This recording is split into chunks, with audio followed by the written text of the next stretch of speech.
Welcome po sa ating pangalaunang gawain. Ito po ay Tagalog service, 90% Tagalog, 70% English. All right. Deuteronomy chapter 8 verses 1 to 7, muli ko pong hihilingan kayong tumayo. Deuteronomeo, kabanatang 8, mga talatang 1 hanggang 7. Alam ko sa iba, parang ano pa rin ito, parang strange. Kahit ho sa akin, huwag po kayo mag-alala. Pero nakakasanayan na po natin at marami po talaga ang na-appreciate ang Tagalog service natin dahil mas naiintindihan daw po nila at mas nagiging tagos sa puso. Amen?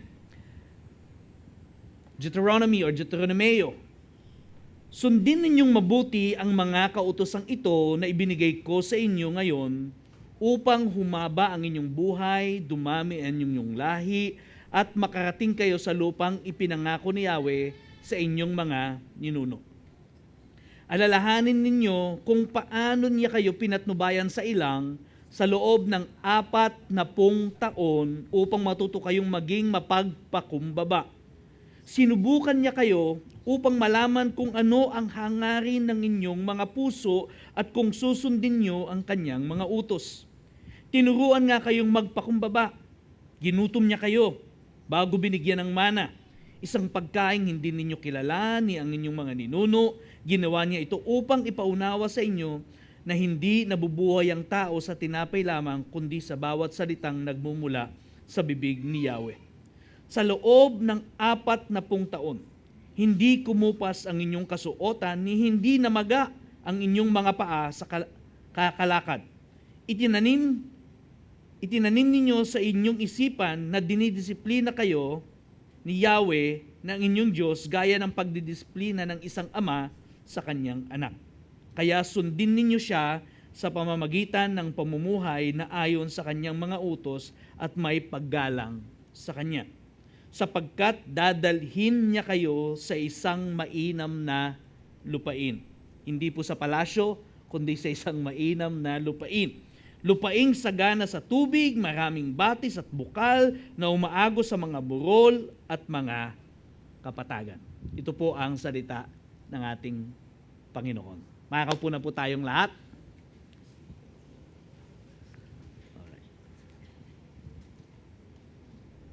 Ang Diyos po ay laging sapat. Amen? Naniniwala po ba kayo doon? Anuman po yung season natin, season man po tayo nung not enough o salat, season ng just enough or sapat, o season ng more than enough or sagana, ang Diyos po ay siyang palaging nagbibigay sa atin ng satisfaction. Ano ba sa Tagalog, Gleno, ng satisfaction? Satisfaction. No? Kaganapan, parang gano'n, no? Yun, satisfaction. Talagang medyo mahirap yung iba, may mga mahirap po talaga, no? We find our true satisfaction kay God lang dahil siya po ang tanging laging sapat sa buhay natin. Nung nakaraang linggo po, nanumbalik po tayo sa kasaysayan, sa Biblia, doon po sa Exodus journey nila, sa paglalakbay nila sa journey, nung pasimula pa lang po, nung papasok pa lang po sila doon sa wilderness o sa ilang. Okay? Ito pong komunidad ng mga Israelita ay nakaranas po ng pagkagutom. Tandaan nyo, nagsisimula pa lang sila, pumapasok pa lang sila doon sa wilderness, nakaranas na sila ng kagutuman. Ito po yung tinatawag na God-directed hunger. Kaya sabi ng Bible, ginutom ko kayo. Si Lord ang talagang may author ng hunger na yon. Okay? Bakit? Para sila po ay matutong magpakumbaba. Okay? Ito ay pagsubok ng Diyos at dahil po doon sa pagsubok na yon, inilutang po ng Diyos ang tunay na laman ng kanilang puso. Okay? The test of not having enough revealed something about them. Ano yung pinahayag ng puso nila talaga? Ito po, nakalabas na sila sa Ehipto, subalit ang Ehipto ay nasa puso pa rin nila. Inalis na sila ni Lord sa lupain na kung saan sila ay alipin, subalit ang puso nila ay nagnanasa pa rin makabalik sa Ehipto. Ang sumunod po na pagsubok ay yung test of provision of God that gave them the test of having enough. Sabihin nyo nga po, the test of having enough. Just enough. Okay? At tumagal po yan ng 40 taon. Okay? Yung una, yung not having enough, is sandali lang. Nagutom sila, tapos sila ay pinakain. And then for the next 40 years, okay, binigyan lang sila ng sapat lang. Ito lang, sapat lang. Sino ho dito ang nakakaranas na feeling nyo parang hindi kayo makaangat? No, yung hindi kayo makapunta dun sa sagana, parang sapat lang palagi. Alam nyo po, 40 taon yung pong pagsusubok. Hanggang sa matutunan nila yung tinuturo ng Diyos sa kanila. Di kaya minsan hindi tayo makaangat kasi hindi pa natin natututunan yung tinuturo ng Panginoon. Ito po yung season of having just enough. Sabi po sa talatang 4, sa loob ng 40 taon, ano nangyari? Hindi nasira ang inyong kasuotan, ni hindi namaga ang inyong mga paa sa kakalakad, hindi man lang namaltos. Okay? Balikan po natin yung istorya ng Exodus at para po mas maintindihan natin, bakit ba sinabi ito ng Panginoon? O sinabi ni Moses? Exodo 12:33 hanggang 36, sinabi po nito, ito po yung paalis na sila, palabas na po sila ng Egypt. 33, inapuran nila ang mga Ehipsyo at sinabi sa kanila, mamamatay kaming lahat kapag hindi pa kayo umalis dito. Kaya binalot nila ng damit ang minamasang harina na dinalagyan ng pampalsa ni alisin sa sidlan, pinasan nila iyon at umalis. 35, nooy nahingi nga nila sa mga Ehipsyo ang mga alahas, pilak, ginto at mga damit. Tulad ng iniutos sa kanila ni Moises, ibinigay ng mga Ehipsyo ang anumang hingin ng mga Israelita sapagkat niloob na ni Yahweh na sila'y igalang ng mga ito. Sa ganitong paraan, nasamsam nila ang kayamanan ng Ehipsyo. Sa English, they were able to plunder para silang mga kongresista. No? They were able to plunder the riches of the Egyptians kasi kada hingi nila, bigay kagad. Pahingin namang silver, eto na. Pahingin gito, eto na. Pati damit, eto na. Yeah. So, nasamsam nila yung laman and they had a lot. Okay? Pero ang nakatanggap po nito ay yung first generation. Okay? Ang kausap po ni Moses sa Deuteronomy, second generation na. Okay? So I would presume na yung suot po ng second generation ay mga hand-me-down. Okay? Kumbaga, yung first generation ukay. Pagdating po sa second generation, hand-me-down. Sino dito nakatikim ng hand-me-down? No? Yung ipinasa lang ng panganay, ipinasa ng kuya, ate, di ba? So ito po yung hand-me-down na. Okay? Now, please understand na sila po, merong silver, merong ginto, pwede naman silang mamili ng damit. Kasi pag dumadaan po sila sa mga bayan-bayan, minsan kinakausap nila yung mga bayan, pwede ba kaming bumili ng pagkain at tubig? Babayaran namin. Yun ang sinasabi nila. Pero hindi sila nagsabing, pwede bang bumili naman kami ng yung barong naman, medyo social naman ng konti. Okay? Or pwede bang, maong, bili naman kami, kasi hindi na maganda yung damit namin. Hindi nila ginawa yon. At hindi yun pinagawa ng Panginoon sa kanila. But Deuteronomy said, doon po sa verse 4 na binabasa natin, sa loob ng 40 taon, hindi nasira ang inyong kasuotan na hindi namaga ang inyong mga paa sa kakalakad. So binigyan sila ni Lord ng mana, meron silang mga pugo for 40 years, at meron silang mga hand-me-down na mga damit as their generational fashion. Yan kanilang fashion nila. Sabi ni Lord, sapat na yan. Okay? Minsan yung mga bata, di ba, yung pagka-hand-me-down, kuya, may bagong damit, ako yung pinaglumaan. Sasabihin ng magulang, okay lang yan. Ang sabi ni Lord sa kanila, sapat na yan. Kaya ano nangyari? Hindi nasira. Kasi si Lord na nasabi, sapat yan. Hindi nasira. At pati paan nila, hindi nagpaltos. I would assume na hindi rin napudpud yung sandals. May sandals sila eh. Yeah? Hindi na pudpud yung sandals nila. Original kasi, made in Egypt. Okay? Kaya sabi ni Lord, enough na yan. Okay? Bakit? Sabi sa verse 5. Bakit ginawa ni Lord na sapat lang? Verse 5. Itanim ninyo sa inyong isipan, sabi ng mga nanay natin, itanim mo sa iyong kokote. Sabi ng mga bata, ano po yung kokote? No, ito yan, yun, coconut shell. Coconut shell. Okay? Itanim mo sa iyong isipan na kayo'y dinidisiplina ni Yahweh na inyong Diyos gaya ng pagdidisiplina ng isang ama sa kanyang anak. So bakit binigay lang ay sapat? Para disiplinahin sila o maging disiplinado sila. Okay? Bakit sapat lang? Para maging disiplinado sila. Or disiplinahin sila. Again, bakit? Bakit kailangan ganun? Verse 6, kaya matakot kayo sa Kanya at sundin ang Kanyang mga utos. Kaya sila dinidisiplina ay upang magkaroon sila ng takot sa Diyos at matutong sumunod sa Kanyang mga utos. Amen?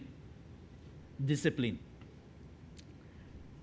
Ano pumapasok po sa ating mga kaisipan kapag naririnig po natin yung salitang discipline o disiplina? Maaaring iba ang unan nyo naiisip, pamalo, sinturon, hanger. Sino nakatikim ng hanger? Ayan. Kami dati sa bahay, meron kaming rod na binibili ko pa yun. Meron pang, may verse pa. Isang linggo pa lang, wala na. Tinatago na ng mga anak ko, lalo na yung panganay kong napakabait. Yeah?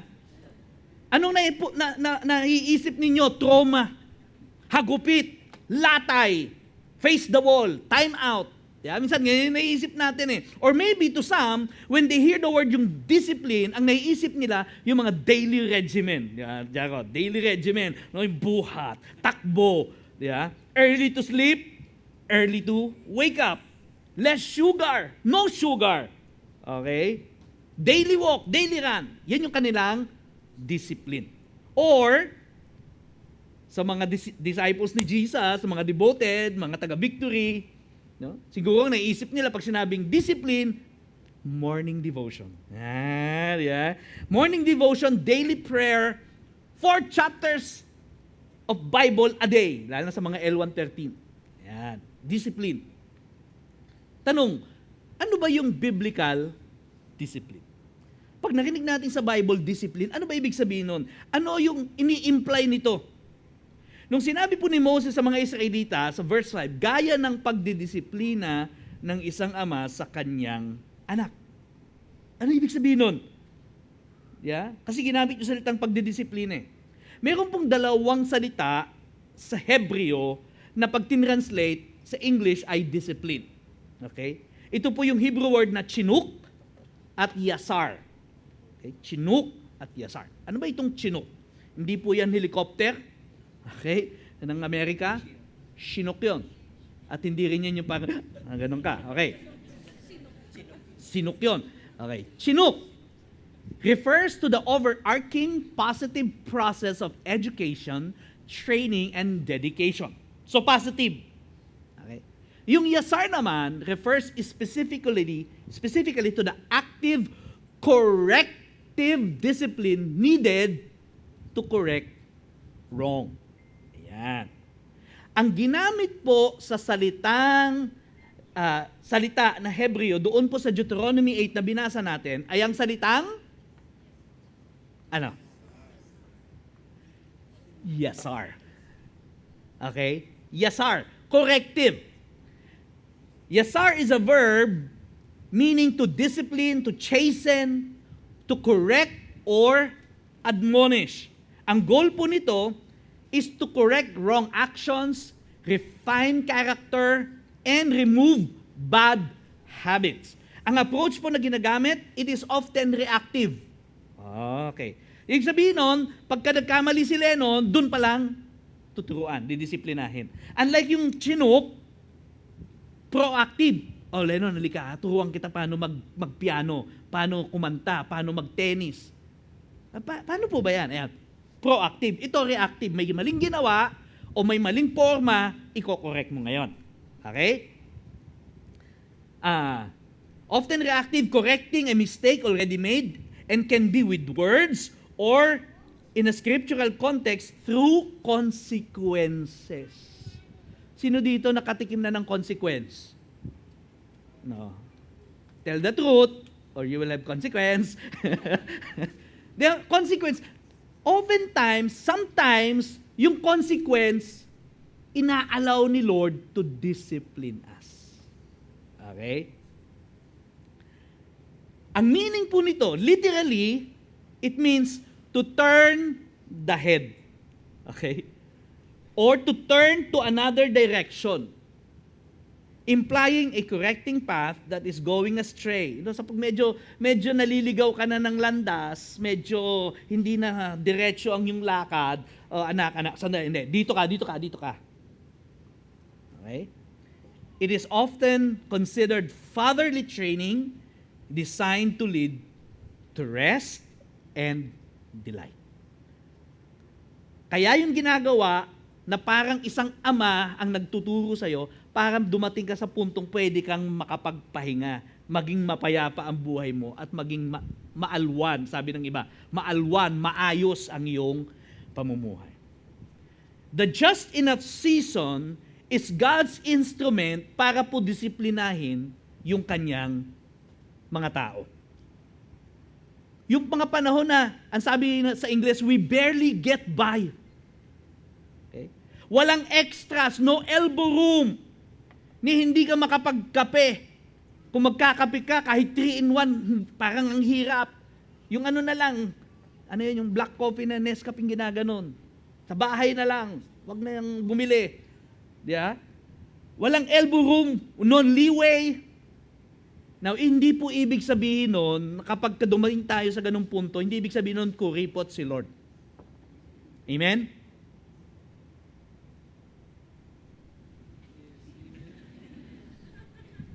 Amen? Okay. Mga awit, 145, talatang 6, sinasabi, binibigyan sila ng sapat na sapat, hindi nagkukulang, anupat ang lahat ay may tinatanggap na ikabubuhay. Yeah, generous si Lord eh. Sapat na sapat ang ibibigay niya, hindi siya kuripot. Hindi din po ibig sabihin na pag dumadaan tayo sa mga panahong sapat lang talaga, walang extra, walang elbow room, hindi ibig sabihin nun nalimutan na tayo ni Lord, hindi ibig sabihin nun natutulog ang Diyos. Mga awit, 121, talatang 4, ang tagapagtanggol ng bayang Israel hindi natutulog o palaging gising. Yeah? So ang tanong ni Gary Valenciano, natutulog ba ang Diyos? Alam na natin ang sagot. So it doesn't mean na pag sinabing we are just having enough,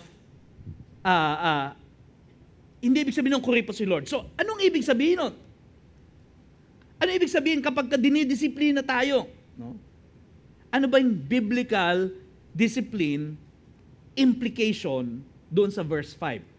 Ano sabi ng verse 5? Gaya ng pagdidisiplina ng isang ama sa kanyang anak. Ano ang biblical discipline na tanong implication talaga nito? Number 1, kapag binasa natin itong verse 5 na to, makita dyan, gaya ng pagdisiplina ng isang ama ng kanyang anak, immediately makikita natin, God is affirming His love relationship with us.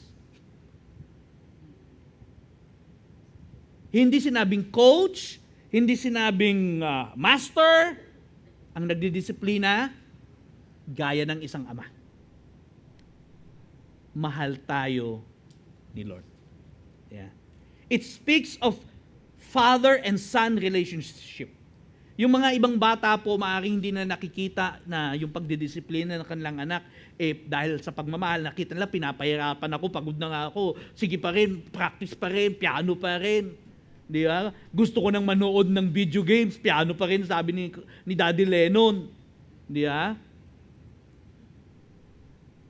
Pero pagka tumanda sila, marirealize nila, mahal pala ako ng tatay ko. Ganon din po tayo. We are being disciplined dahil mahal tayo ni God. True with our earthly father, still true with our heavenly Father. One time po, nakikipag-usap ako sa Panginoon at naalala ko po itong isang particular guy na talaga pong dumadaan sa isang difficult season ng kanyang buhay. They barely get by. Baon po sa utang. At nanalangin po ako sa Panginoon. Kausap ko ng Panginoon, very casual lang na nakikipag-usap ako sa Lord. Sabi ko, Lord, kung payayamanin mo ako, gusto ko i-bless itong taong ito. Gusto ko bayaran yung utang niya. Alam niyo, pag nananalangin kasi kayo sa Panginoon, nakikipag-usap kayo, pwede naman kayong kahit ano sabihin niyo. Di ba? Kahit pati mga pangarap mo, kahit minsan parang silly, parang imposible, sige lang. Mahalaga nakikipag-usap ka sa Diyos. So ako po, ganun sabi ko, Lord, alam mo, pagka gusto ko bayaran yung utang niya. Alam niyo po, sumagot po ang Panginoon sa akin. Sabi ni Lord, do not deprive my son of the opportunity to learn the lessons I am teaching him. Pag sinalo mo yan, binayaran mo yan yung utang niyan, hindi yan mababanat. Hindi yan matututo sa mga bagay na tinuturo ko. Bakit? Kasi bigla mong sinalo. Mga magulang, tingin po kayo sa akin, kapag yung mga anak nyo nahihirapan o kaya naman nagsasuffer ng consequence, tapos sasaluhin ninyo, believe me, uulitin lang nila yon. Yeah? May mga magulang po na dahil sobrang pilyo ng kanilang mga anak, ano nangyari? Nakukulong. Sa sobrang pagmamahal, ayaw makulong yung anak. Kawawa naman yung bunso ko. Ilang taon na po ba yan? 39 na eh. Kawawa naman si bunso. I-bail out ko. Pagkatapos nun, ano nangyari? Lumala ang sitwasyon. Bakit? Kasi hindi mo hinayaang matutunan niya yung lesson. Hindi mo hinayaang mag-suffer siya ng consequence. Nagkautang ng konti, ikaw na magbabayad ng credit card. Yeah. Biblical discipline implies God's love relation with us. Amen? Also, kapag pinadaan po tayo ng Panginoon dito sa season na to, ng just enough, God is promoting character formation and habit cultivation. Okay. Para bang ipinipihit ni Lord yung ulo natin, fixated tayo doon sa isang bagay, sabi ni Lord, dito ka tumingin, dito. Yan.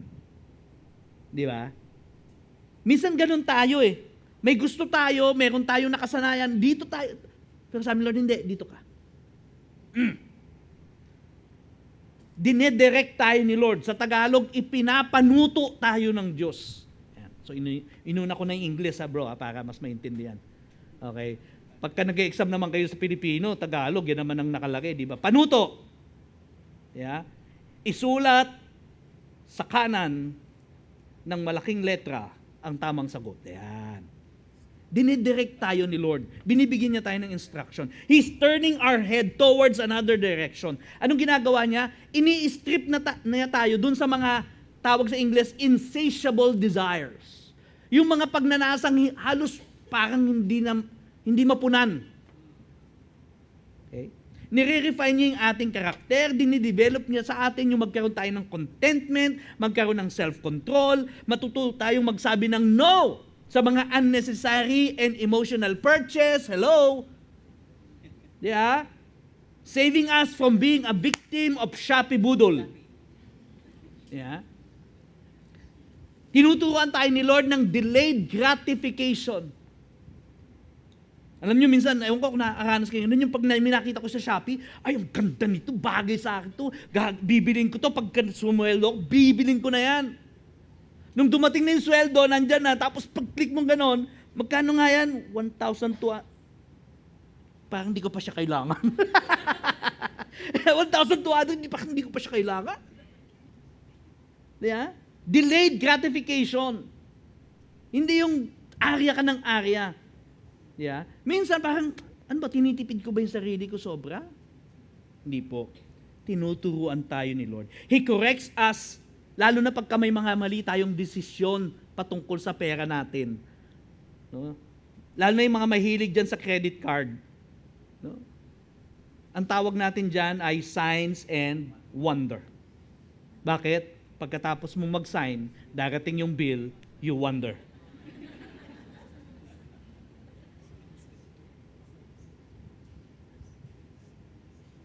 Dinideliver niya tayo sa ating mga bad habits, especially mga money habits. Walang ipon, pero araw-araw naka-Starbucks.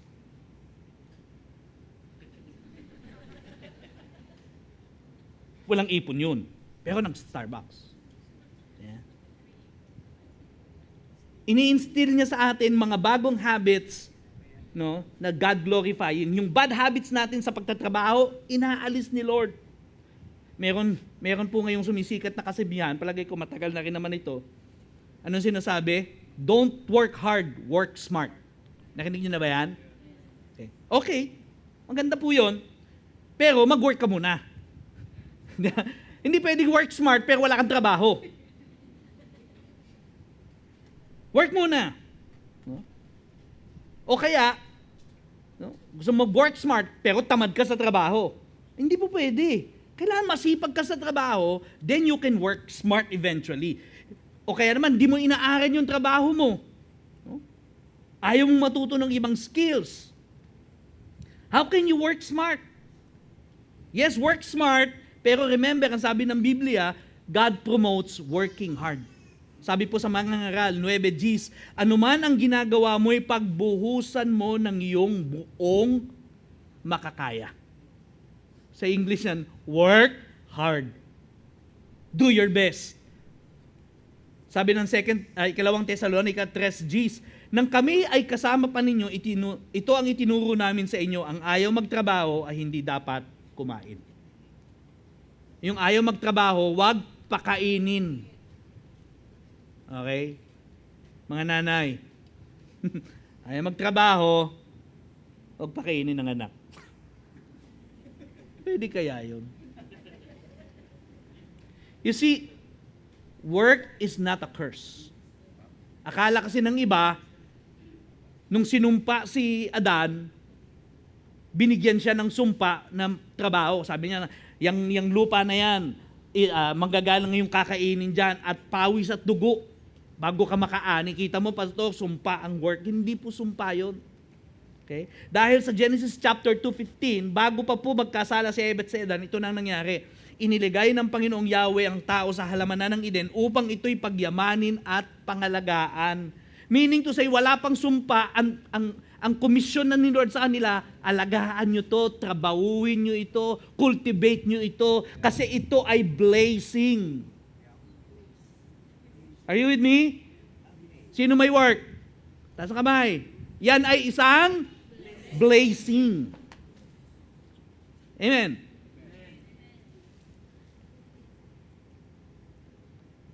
Kapag kasapat lang ang meron tayo, abay lalo tayong pagbutihan yung trabaho, lalo tayong magtrabaho mabuti, instill hard work and get rid of laziness. Di ba? Ito po yung season na kung saan sinusubukan po ng Diyos na disiplinahin tayo at mararanasan po natin minsan yung mga consequences ng mga mali nating ginawa, yung mga mali nating desisyon, at ito po mga consequences na to ay nagiging tool ni Lord. Okay? Ano sa Tagalog ang tool? Kasangkapan. No? Ano pa? Tool. Ano sa Tagalog? Tulong. Di ba? Oh, may natutunan ka na naman sa akin, bro. Di matututunan sa school yan, bro. Okay.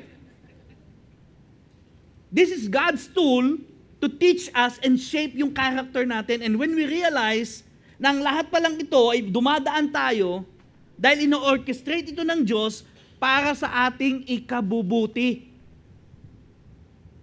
Sabihin nyo nga po, aray. Diba? Yung nararanasan natin ito, minsan, Lord, bakit ganito? Parang hindi ako tinuturan tayo ni Lord. Okay? Para ano? Para matuto tayong sumunod sa Kanya at magkaroon tayo ng takot sa Diyos. Matuto tayong manampalataya. Kaya sabi sa verse 6, kaya matakot kayo sa Kanya at sundin ang Kanyang mga utos. At pag fino-form na po ni Lord yung character natin, kinukultivate po niya yung magandang habit sa atin, like what I've said a while ago, kasi mahal niya tayo. Parang isang ama sa kanyang anak, but also, kaya niya tayo dinidisiplina at ito na yung maganda. Okay? Pwede nang gumising yung iba. Ito na yung maganda kasi. Okay? Because God is preparing a runway for success for each one of us. Kaya dinadaan tayo ni Lord dun sa mga difficult situations, sapat lang, walang elbow room, nagtitipid tayo, nag-work hard tayo, delayed gratification kasi inihahanda niya tayo sa kasaganaan. And everybody say, Amen. Oh, lakas kanina, tinatanong ko kayo, ayaw niyo mag-amen. Basta talaga maganda na, lakas na mag-amen eh. Yeah? He's turning our heads toward better direction. Gusto niya makita natin na binihahanda tayo ni Lord para dun sa next stage ng buhay natin. Okay? He wants us to be prepared na saluhin yung mga pagpapala. Sino dito, sa palagay nyo, handa na kayong sumalo ng pagpapala? Talaga lang? Pag binigyan kayo ni Lord ng 500 million pesos, alam nyo ba kung paano gamitin? O alam nyo lang paano gastusin? Di ba? Mape-preserve ba natin yung 500 million na yun up to the 10th generation? O baka dun sa first generation lang, ubus na? Tulad ng mga nanalo sa loto. Buhay pa sila, wala na yung napanalunan nila, naghiwalay pa silang mag-asawa. Di ba? Bakit? Kasi nga po, hindi handa.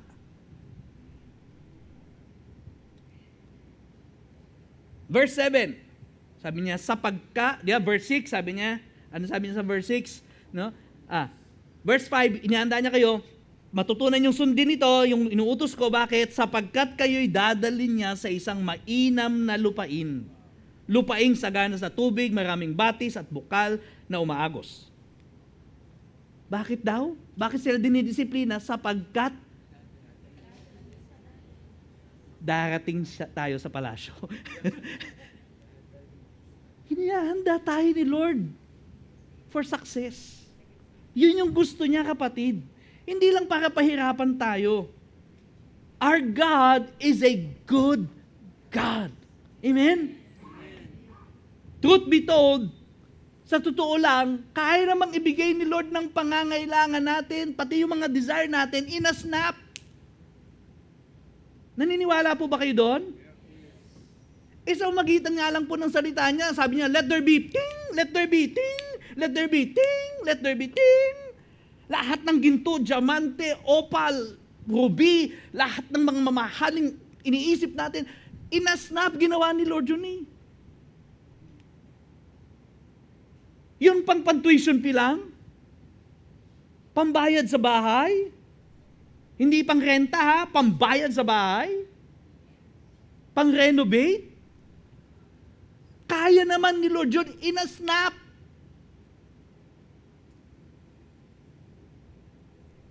Pero,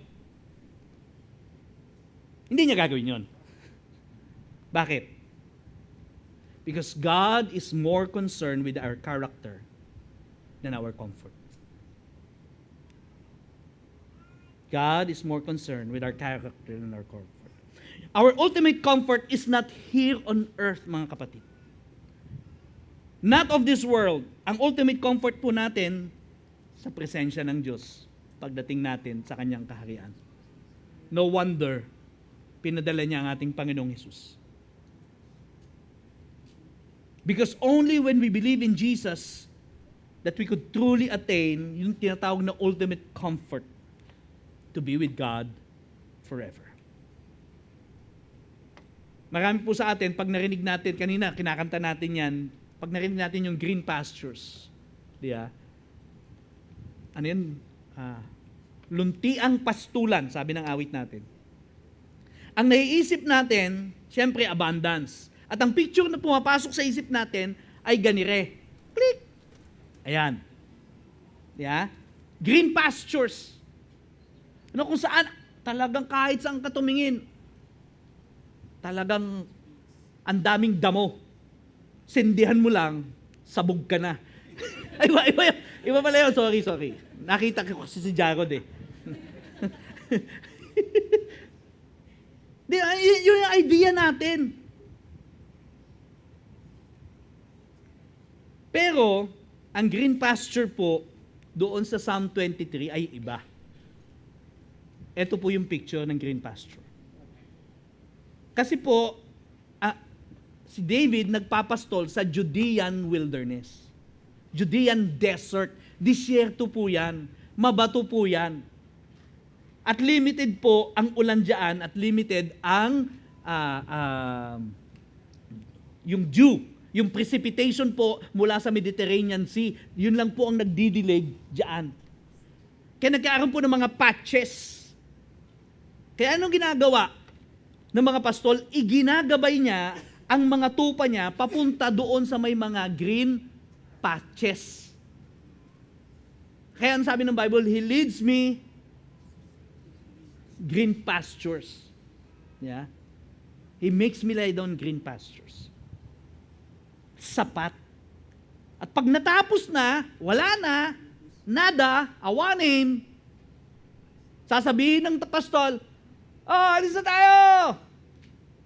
Kailangan sumunod sila. Ano sabi ni Jesus? Ang mga tupa ko nakikinig sa aking boses. Susunod yung mga yan. Bah! Kasi pag hindi sila sumunod, maiiwan sila, magugutom sila, mamamatay sila, o kakainin sila ng mga wild animals. So they have to follow again so that the shepherd could lead them to another green patch. Sapat. Hindi yung kahit saan ka tumingin, green. Yeah? Okay. Pinapahinto na ako. Sige, tapusin na natin. So, if we cannot find satisfaction and comfort in Jesus dito po sa mundong ito, nothing could truly satisfy us. Wala. Kahit dumating ka pa doon sa punto ng sagana, hindi ka pa rin masasatisfy. So, ano pong ating takeaway? Habang nandito tayo sa lupa, naghihintay tayo ng ating ultimate comfort, yung pagdating ni Jesus. Kung saan yung ating uhaw na kaluluway, totohanan at tuluyan ng madidiligan at mapupunan. Habang naghihintay tayo, ano ang dapat natin gawin? Number 1, be grateful. Matutong magpasalamat. Count your blessing. Bakit? Every gising is a blessing. Pagdilat mo pa lang ng mata mo, Panginoon, salamat. No? Kasi buhay pa ako. Every gising is a blessing. Count your blessing. Si Matt Hughes po, isa po siyang famous UFC champion during the early days of UFC. Isa po siya sa mga paborito ko. He came to know the Lord at naging active po siya sa kanyang faith. Recently po nabalitaan na siya po nagkaroon ng aksidente sa kamay at naputulan po siya ng daliri. Ayan. At ito po ang kanyang sinabi. Sabi niya, kalagay po sa post, after losing a part of his finger, UFC legend Matt Hughes, sabi niya, yan ang pong bigkas dyan. Thank God. Ano sabi niya? He left me 9 more to work with. Naputulan ng daliri, isa sabi niya, di ba, Lord, meron pa akong siyam. Can you imagine that? Can we be thankful? Tayo, di pa naman siguro naputulan ng daliri. Unless na nagpaputok kayo ng bagong taon. Pero may pasasalamat pa rin. Yeah. Be grateful. Learn the lesson of the season. May tinuturo po si Lord. Last Sunday, kung nandito kayo, sabi ko, pag hindi nyo natutunan yung lesson, ano mangyayari? Back subject. Uulit kayo. Sayang. Yeah. Be willing to change direction at i-accept po natin yung pagtutuwid ng Diyos sa atin. Habang tinutuwid po tayo ng Diyos, matuto po tayo ng self-control, matuto tayong makontento sa mga bagay na meron tayo, matuto tayong mag-delay ng ating mga kagustuhan, yung delayed gratification, matuto tayong magtiwala sa Panginoon. Ito po yung season na tinuturuan tayo ni Lord dyan. Magtitiwala ka ba sa akin o hindi? Matututo ka bang maghintay o hindi? Meron akong inihahandang maganda para sa'yo, pero ano, gusto mo na ba bumili talaga ng ganyan? At kahit nasa ibang season ka na, kapag natutunan mo itong mga lessons na to, may pakinabang pa rin yan, kapatid. At yung lesson na yan na natutunan mo, magiging blessing din yan sa marami. Amen? Ano pa? Work hard. Work hard before you work smart. Yeah? Kapag ka nag-aral po kayo ng patungkol sa money, patungkol sa investment, ang sasabihin sa inyo ng mga expert, no, sabi niya ganun, ay bago ka mag-invest, mag-ipon ka muna. Wala kang ang ipon, wala kang trabaho. Paano ka mag-i-invest? Magtrabaho ka, you earn an income. And then when you have an income, you can save. And when you have savings, you can invest. Yung iba, gusto ka agad sa investment, wala ka pang kinikita eh. Ayaw mo magtrabaho. Yeah? Trabaho muna. Okay? God is setting you up for success. Amen? If we believe that God is preparing financial breakthrough for us, tanong, handa ka na ba? Baka hindi pa tayo handa, kapatid. Alam niyo yung mga mayayaman, kaya sila yumayaman? Kasi may alam sila na hindi natin alam. Lagi, kahit anong opportunity, kahit may pandemic, may crisis, pagkatapos noon, mayaman sila ulit. Mas mayaman pa. Bakit? May alam sila, handa sila. Yeah? Tayo, nangabels. Hindi tayo handa eh.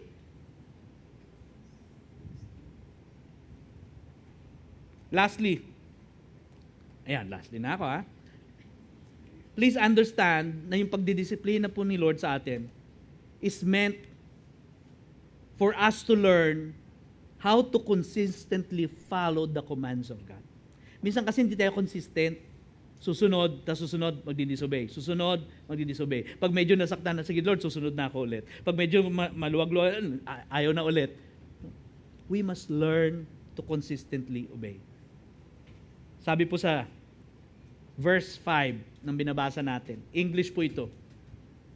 Know then in your heart, as a man disciplines his son, the Lord your God disciplines you. So you shall keep the commands of the Lord your God by walking in his ways, by fearing him. As I end, God's discipline is not meant to hurt us, but to teach us and prepare us for success. But more than success, I want you to know God is more concerned with our character than our comfort. Amen? Tayo po tayong lahat.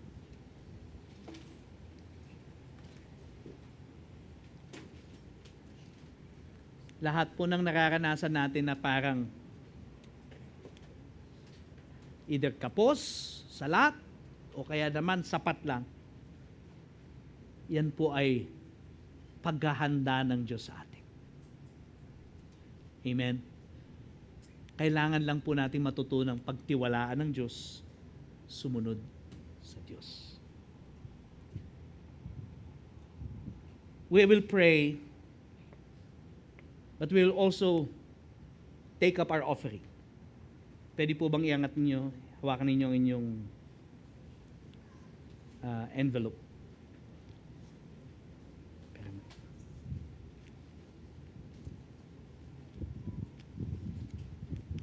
Tingin po kayo sa akin. Minsan po, sasabihin, Lord, magbibigay ako, Lord, talagang para sa iyo yung dito. Tapos pag medyo nakaranas ng konting medyo hirap, Lord, utangin ko na lang. Next time mo po, dodoblehin ko. Tapos susunod, bibigay na naman. Tapos susunod, hindi na naman. tinuturuan tayo ni Lord magtiwala kaya sagana tayo kaya hindi. Amen. Uulit-ulitin ko po ito, hindi kailangan ng Diyos ang pera natin. Pero tinuturoan tayo ni Lord ng pagbibigay. Una, tinitingnan niya, handa ka bang sumunod? Pangalawa, handa ka ba sa pagpapalang ibibigay? Kasi kung sa maliit pa lang, makasarili ka na, baka pag lumaki ang binigay ni Lord, makasarili ka lalo. Kung yung 10 pisong hindi mo maibigay, pag binigyan ka ni Lord ng 10 milyon, hindi mo maibibigay yung tithes ng 10 milyon. Sino dito nagpe-pray kayo someday, Lord, pwede ba ako magkaroon ng tithes na 100,000? Amen. 1 million na tithes. Sino may gustong ganun? The question is, kaya mo bang ibigay yon? Baka ngayon pa lang yung 10 piso hindi mo maibigay. Kino-correct tayo ni Lord. Taas ng inyong mga envelope. We will pray. Lord, thank you for the opportunity to obey you through giving. And today, as we give, Lord, correct our hearts. Teach us to trust you. And we pray, God, that you will be honored in our giving. Let it be a worship to you. Thank you, God.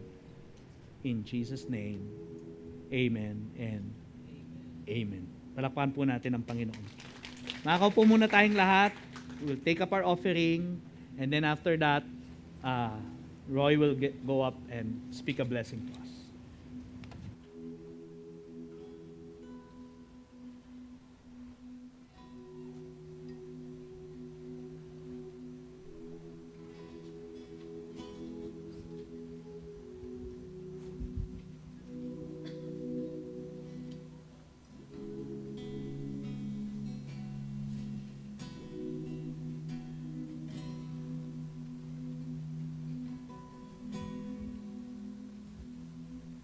Pagsubok ay nasa aming harapan,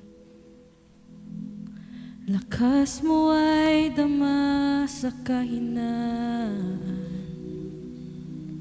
Kung minsan di alam ang dahilan, ngunit ikaw pala ay nariyan. Ika'y ligayang di mapantayan, sa gitna man ng lubay at alinlangan. O Panginoon, ang pag-ibig mo'y higit sa kayang ibigay ng mundo. Katapatan mo'y ihahayag ko upang makilala ang ngalan mo, Panginoon.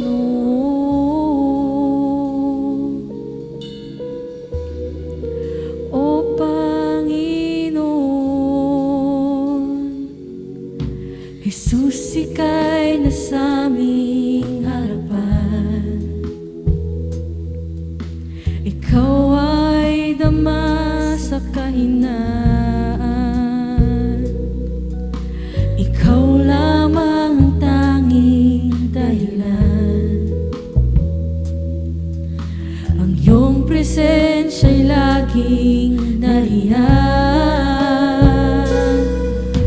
Ika'y ligayang di mapantayan, sa gitna man ng lubay at alinlangan. O Panginoon, ang pag-ibig mo'y higit sa kayang ibigay ng mundo.